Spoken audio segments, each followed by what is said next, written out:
ఆ తరువాత ఇలా రాసిన భస్మాన్ని ఈ చేతికి కూడా రాసుకోవాలి. ఇప్పుడు 2 చేతులకి రాసుకోవాలి, 3 వేళ్ళకి రాసుకుని సజ్జోజాత మంత్రం అయిపోయింది కదా. ఇప్పుడు వామదేవ మంత్రం చెబుతూ ఇటు భుజానికి రాసుకోవాలి. వామదేవాయ నమో, జ్యేష్ఠాయ నమ, శ్రేష్ఠాయ నమో ఈ మంత్రాన్ని చెబుతూ ఇటు ఈ భుజానికి రాసుకోవాలి. ఇది 2వ మంత్రం.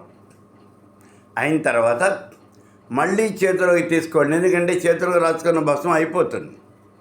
అందుకని మళ్ళీ రాసుకుని ఇక్కడ ఈ మోచేయి దగ్గర ఇక్కడ అఘోరేభ్యోథ ఘోరేభ్యో ఘోర ఘోరతరేభ్య సర్వేభ్యో నమస్తే అస్తు రుద్రరూపేభ్య ఈ మంత్రం చెప్తూ ఇక్కడ ఈ మోచేతులు ఇక్కడ రాసుకోవాలి. ఇది 3వది.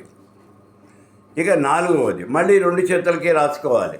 రాసుకుని ఇప్పుడు మనకి తత్పురుష మంత్రం చెబుతూ ఈ మణికట్టులందు రాసుకోవాలి. ఈ మణికట్టు ఇక్కడ మణికట్ల యందు తత్పురుషాయ విద్మహే మహాదేవాయ ధీమహి తన్నో రుద్ర ప్రచోదయాతు అలా అంటూ ఇక్కడ రాసుకోవాలి.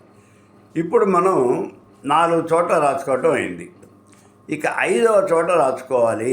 5వది ఎక్కడ అంటే ఇక్కడ నాభి దగ్గర, పొట్ట మీద నాభి దగ్గర రాసుకోవాలి. ఈ నాభి దగ్గర రాసుకునేటప్పుడు ఈశాన మంత్రం చెబుతూ ఈ నాభి దగ్గర మీరు ధారణ చేయాలి. ఈశాన సర్వ విద్యానాం ఈశ్వర సర్వభూతానాం బ్రహ్మాధిపతిర్బ్రహ్మణోధిపతిర్బ్రహ్మ శివో మే అస్తు సదాశివోం ఈ మంత్రం చెబుతూ నాభి దగ్గర ధారణ చేయాలి. ఇలా పంచబ్రహ్మల మంత్రాలు చెబుతూ శరీరం మీద ఉన్నటువంటి 5 భాగముల యందు ఈ భస్మధారణ అనేది చేయాలి. ఒకసారి మళ్ళీ చూడండి. సజ్జోజాత మంత్రం చెబుతూ ముఖాన, వామదేవ భుజముల యందు, అఘోర ఈ మోచేతుల యందు, అలాగే తత్పురుష మంత్రం చెబుతూ మణికట్టుల యందు, ఈశాన మంత్రం చెబుతూ నాభి దగ్గర, ఆ నాభికి కొద్దిగా పైన ఆ నాభి దగ్గర అంటే పొట్ట మీద మీరు రాసుకోవాలి.